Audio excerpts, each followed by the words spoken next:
No obstante que la actividad física es considerada como uno de los pilares en el manejo de la diabetes tipo 2, la prescripción y el cumplimiento de ejercicio por personas con diabetes tipo 2 y sobre todo en personas con prediabetes está lejos de ser lo ideal. La evidencia epidemiológica del beneficio del ejercicio en personas con diabetes de tipo 2 es contundente. En este trabajo de Blair del año 2000, los autores, a una cohorte de 1.263 varones diabéticos tipo 2, les realizaron una medición del fitness, o sea, del consumo de oxígeno máximo, que es la forma de valorar la condición física saludable. Una persona, cuanto más consumo de oxígeno tiene en su esfuerzo máximo, mejor está desde el punto de vista del entrenamiento.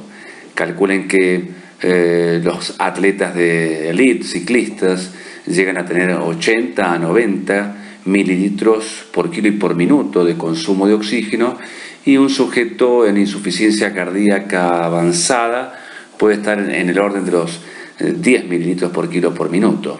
Esto también se mide en unidades metabólicas o MET, en donde un MET corresponde a 3.5 mililitros por kilo y por minuto.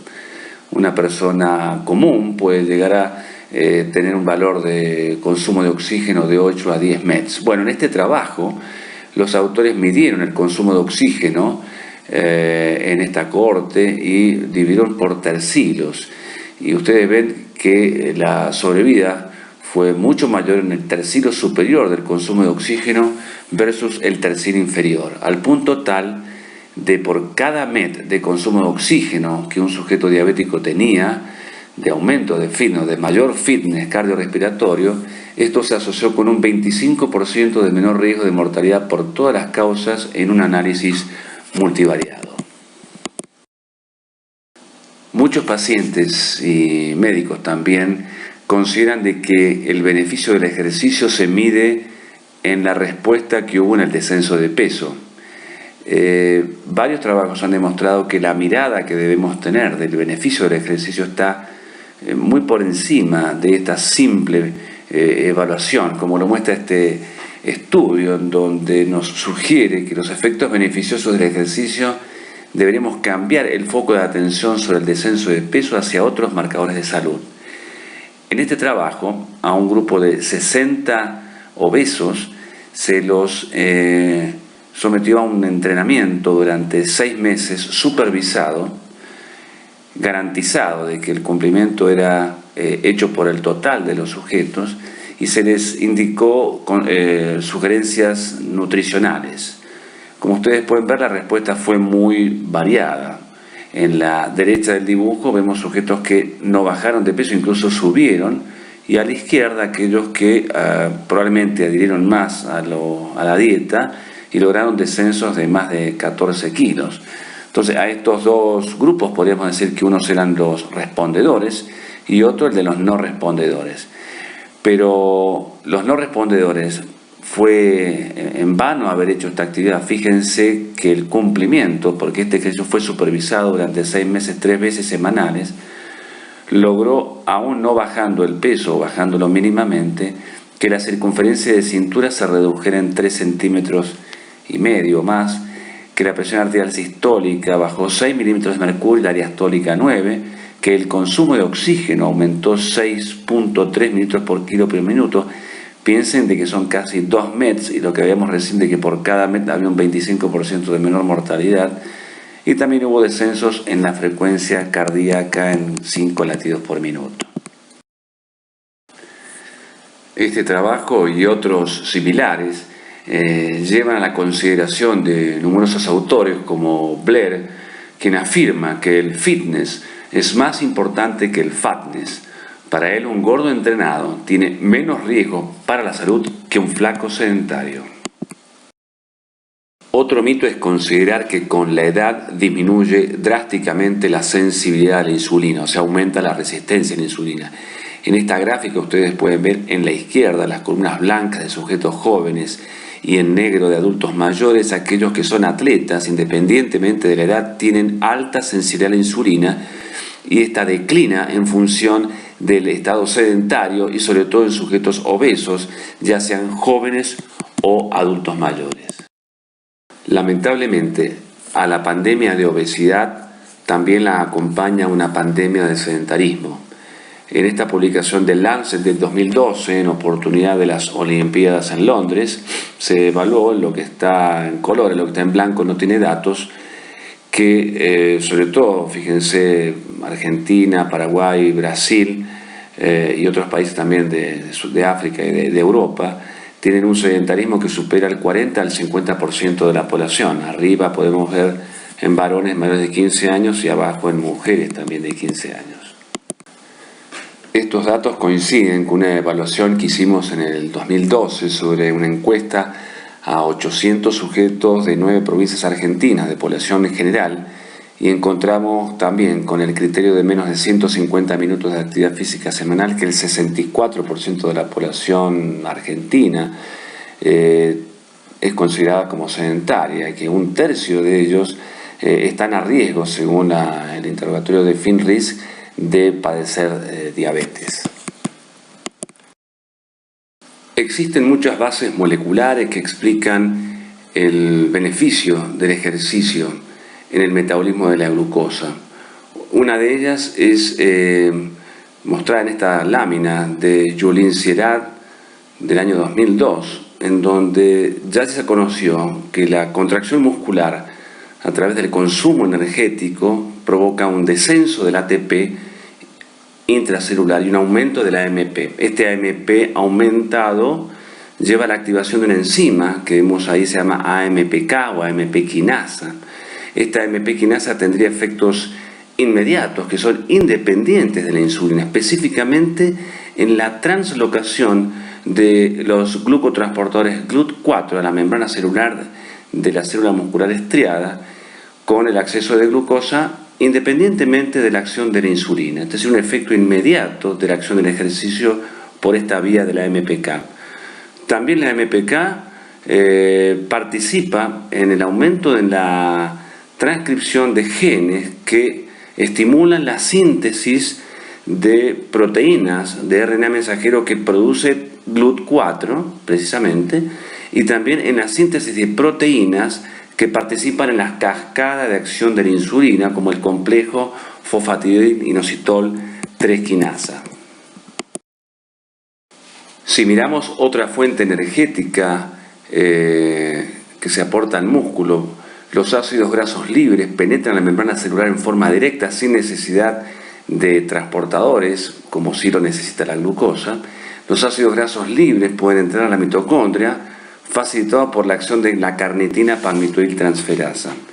En un estado de sedentarismo, y sobre todo si ese sedentarismo está acompañado de un exceso de alimento, va a haber un descenso del AMP con aumentos, o sea, la cantidad de ATP intracelular está aumentada, lo cual hace de que no se active la AMP quinasa, y esto libera la acción de una enzima llamada acetilcocarboxilasa que junto con el citrato forma malonilcoenzima A. Y esta malonilcoenzima A va a actuar sobre la carnitina palmitoiltransferasa ejerciendo una acción negativa, y esto inhibe la capacidad de ingreso de los ácidos grasos libres a la mitocondria. Al no poder ingresar en la mitocondria, los ácidos grasos libres quedan atrapados dentro del miocito y esto va a generar, como veremos, insulinoresistencia.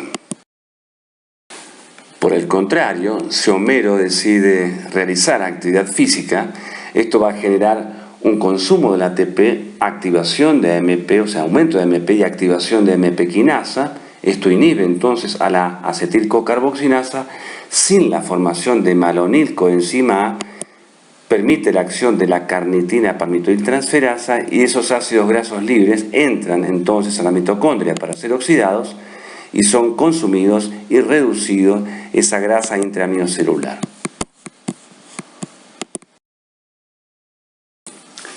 El depósito de grasa intramiocelular no es gratuito. Vean cómo la entrada libre de los ácidos grasos y su acumulación en forma de productos intermedios como ser el diacilglicerol y ceramidas tiene una acción deleteria en la acción de la insulina. Sabemos que la insulina activa su receptor provocando la fosforilación de residuos de tirosina.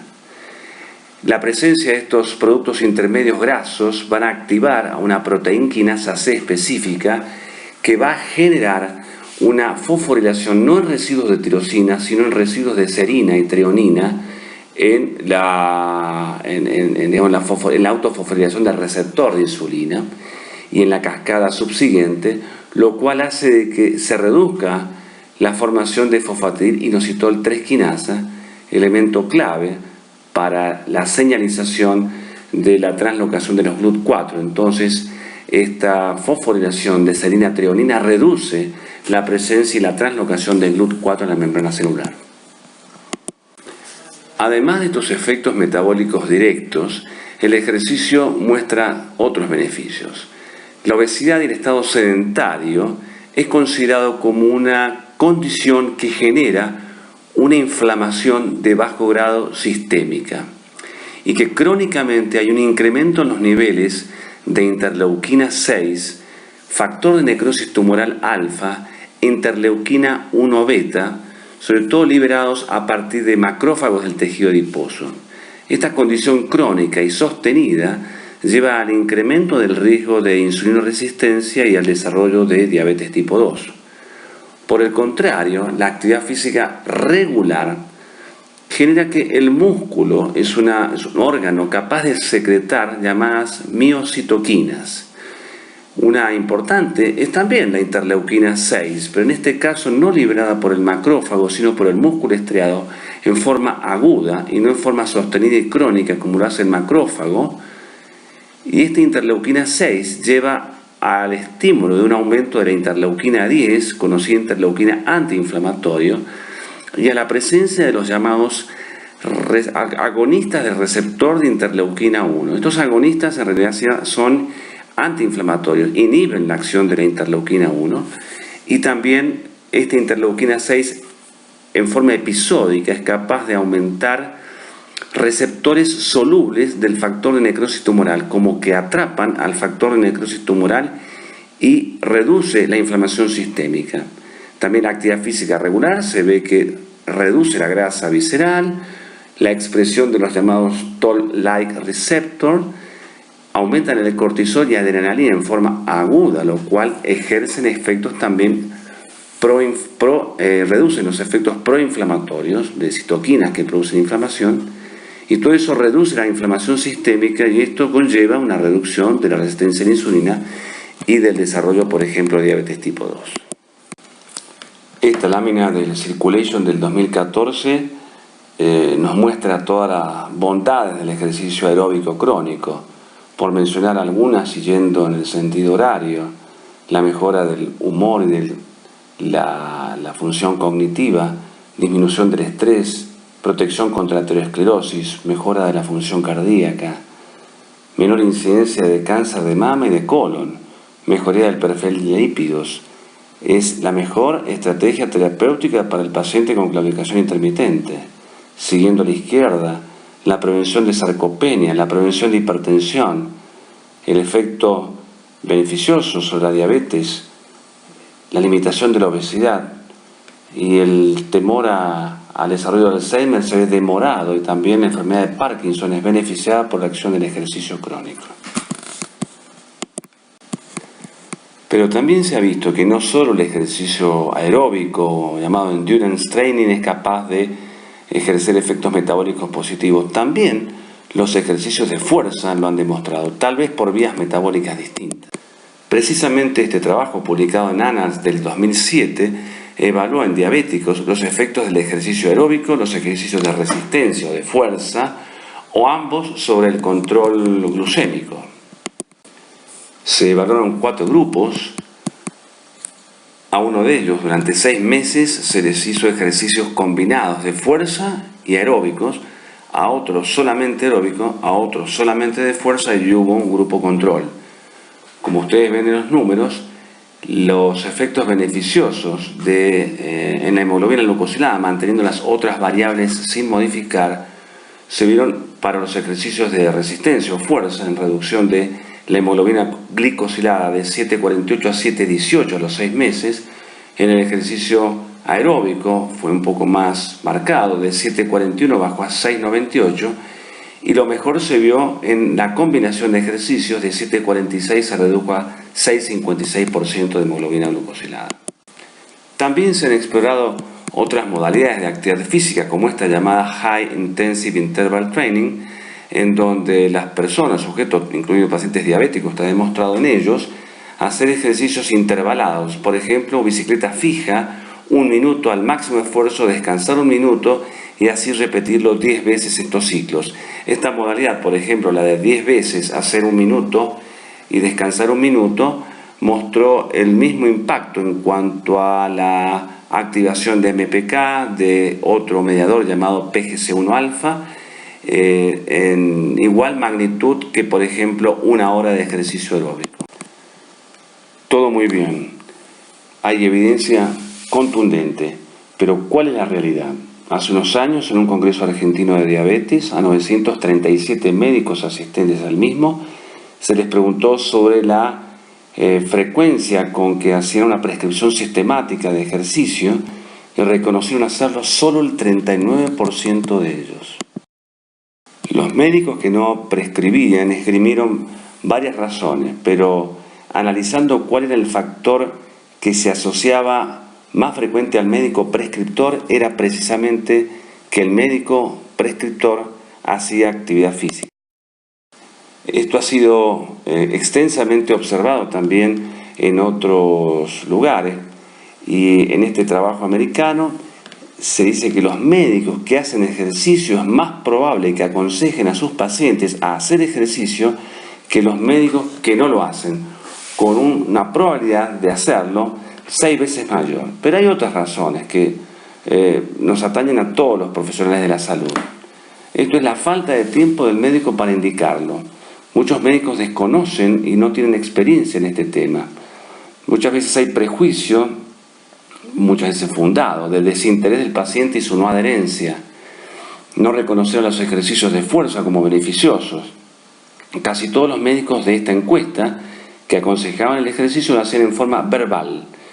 Médicos pediatras y geriatras, que son las poblaciones que más se beneficiarían, son los que menos frecuentemente aconsejaban ejercicio, y esto es común también a nuestra realidad, de que existe nula formación en las facultades de medicina y de ciencias médicas acerca de los beneficios y la capacidad de indicación de la actividad física.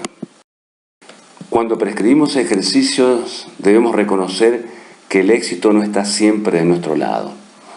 Algo similar ocurre en la prescripción o en la cesación tabáquica. Si tenemos 100 fumadores, al cabo de un año, 8.8 dejarán de fumar en forma espontánea. Si invertimos 3 minutos, una intervención mínima, esto aumenta a casi 11%. Si extendemos el tiempo de intervención a 12 pacientes por año, al 12%, y si la intervención es más aún, está demostrado que casi un 20% pueden dejar de fumar. Con una óptica similar a la del tabaquismo, la prescripción de ejercicio podríamos dividirla en niveles de intervención de actividad física. Un nivel de intervención mínima, como el de los 3 minutos del tabaquismo, sería el de preguntar y luego sugerir actividad progresiva de 30 a 60 minutos por día, la mayoría de los días de la semana, y reforzar en forma verbal en cada visita. El mensaje a dar en esa intervención es lo reconocido, que para mejorar el control glucémico, ayudar a bajar y mantener el peso y reducir el riesgo cardiovascular, hacer al menos 150 minutos semanales de ejercicio aeróbico moderado o 90 minutos semanales de ejercicio aeróbico más vigoroso, y distribuir esta actividad en no menos de 3 días por semana y con no más de 2 días consecutivos sin actividad física. Esto es evidencia A. Y que si no existen contraindicaciones, los diabéticos tipo 2 deberían hacer también ejercicios de resistencia, de fuerza, de los grandes músculos, de los grandes grupos musculares, en series de 8 a 10 repeticiones, y esto también es evidencia A.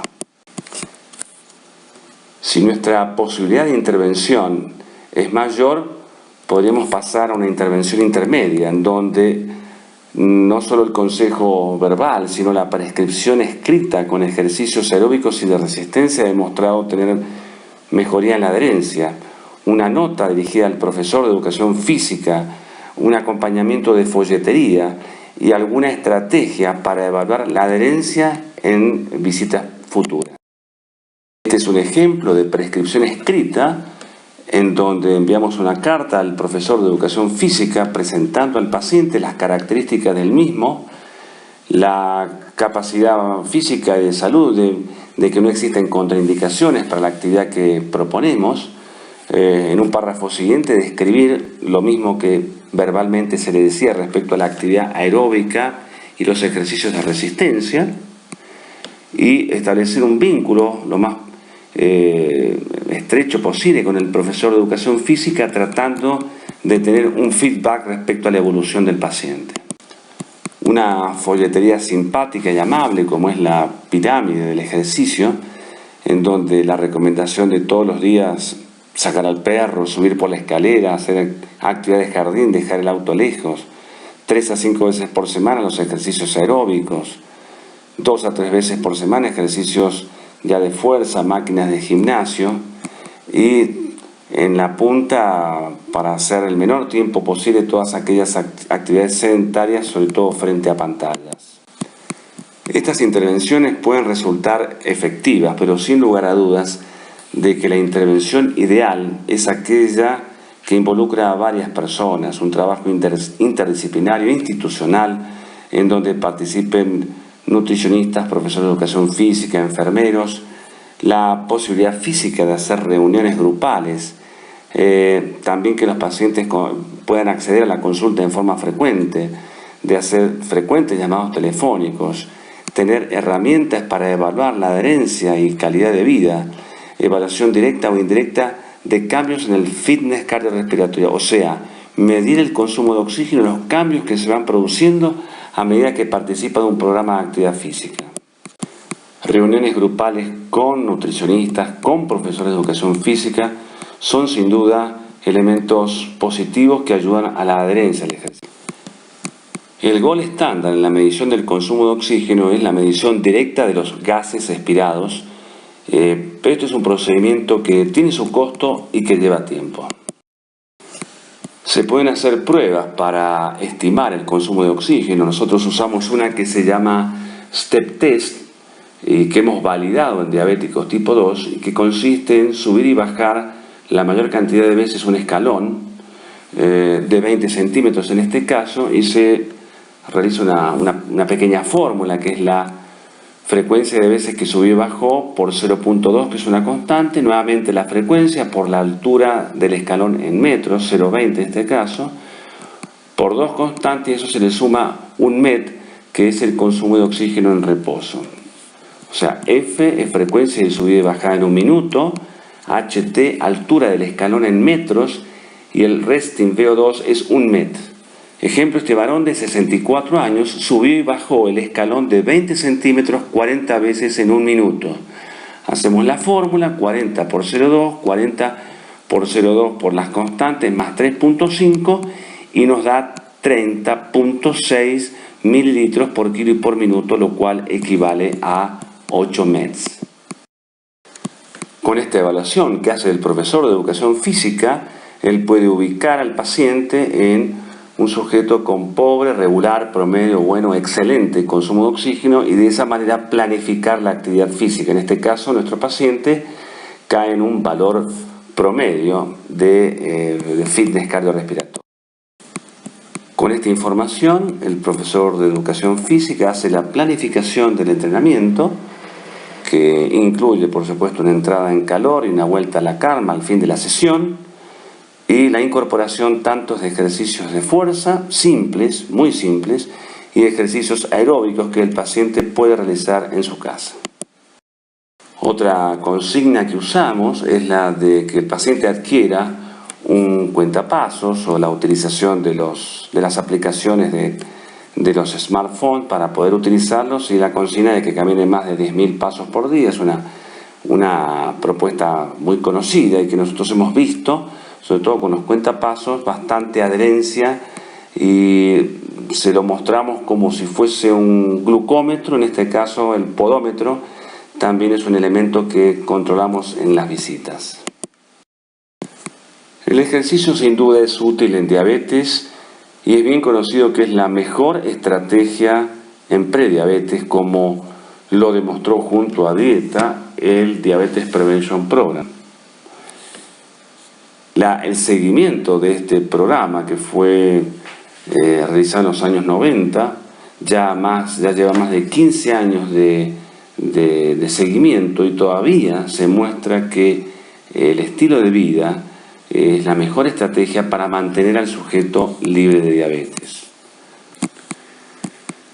Si bien la intervención en la etapa de intolerancia a la glucosa reduce el riesgo de pasaje a diabetes, debemos comprender de que el riesgo de diabetes no se limita a la situación de intolerancia a la glucosa. La intervención claramente ayuda y reduce en un 30 a 60%, haciendo de que el pasaje de 10% por año pueda reducirse a 4 a 6% por año, pero no evita el pasaje. Lo ideal sería que deberíamos intervenir más temprano, pero una intervención masiva más temprana es improbable que pueda llegar a cumplirse. Entonces deberíamos elegir a qué pacientes, a qué personas intervenir con mayor dedicación en etapas más tempranas que las de prediabetes. Tal vez entonces intervenir con estilos de vida en momentos más tempranos, pero ¿en quiénes intervenir? Yo creo que una estrategia muy útil para una prevención temprana de diabetes es el cuestionario del FINRISC. Esta herramienta, que se puede descargar de internet en varias páginas, por ejemplo esta que les pongo acá, que está en castellano, consiste en 8 preguntas. Por ejemplo, en esta mujer de 32 años que me consultaba por una glucemia alterada en ayunas, cuál era su riesgo de diabetes, le mostré este cuestionario, lo hicimos en conjunto. Es una mujer de sobrepeso con 76 kilos y 1,60 m. El perímetro de cintura, no obstante, está por debajo de 80 centímetros. Ella no realiza actividad física 30 minutos en forma cotidiana o 4 horas semanales. Tampoco es consumidora de frutas y verduras todos los días. No toma medicación, no es hipertensa y no toma medicación. Tuvo esa glucemia alterada en ayunas ocasional, y su madre sí es diabética tipo 2. Uno con estas respuestas aprieta acá abajo, hace clic en continuar, y el programa le despliega los resultados. En este caso, esta mujer tenía un puntaje de 14. Uno puede fijarse en la puntuación del FINRISC. Entre 2 y 14 el riesgo es moderado. Esto significa que probablemente 1 de cada 6 personas con un riesgo similar al suyo desarrollará la enfermedad en los próximos 10 años. Y además, esta información viene acompañada de las sugerencias en la cual la paciente tenía más cosas por resolver: la pérdida del peso, la realización de ejercicio y el consumo cotidiano de frutas y verduras.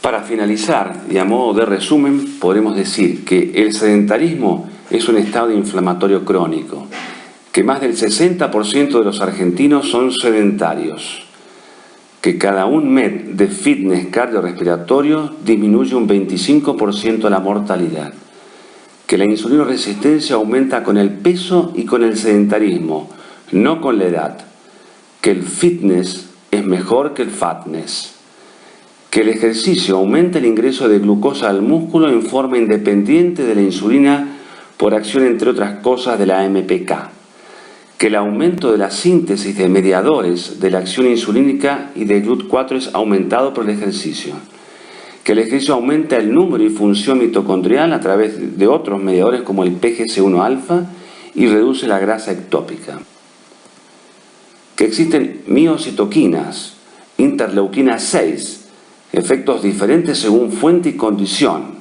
O sea, si sale del músculo no es lo mismo que salga del macrófago.